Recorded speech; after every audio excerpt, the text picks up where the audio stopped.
B பாடல் விவகாரத்தில் நடிகர் சங்கம் சிம்புவை ஆதரிக்காதது ஏன் என்று நடிகர் ராதிகா சரத்குமார் காட்டமாக கேள்வி ஒன்றை எழுப்பியுள்ளார். சிம்பு அனிருத் பி பாடல் விவகாரத்தில் ஒட்டுமொத்த திரையுலகினரும் தங்களது கருத்துக்களை பகிர்ந்து வருகின்றனர்.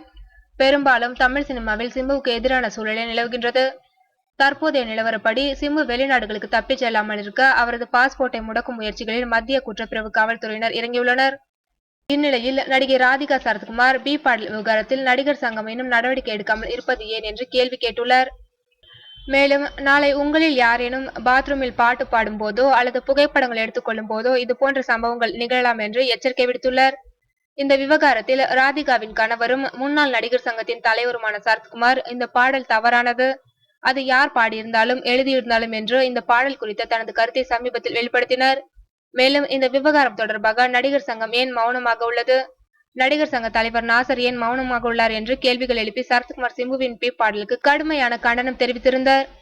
இந்நிலையில் சரத்குமாரின் மனைவி ராதிகா சரத்குமார் சிம்புவை ஆதரிக்க கோரி நடிகர் சங்கத்திடம் கோரிக்கை வைத்திருப்பது குறிப்பிடத்தக்கது.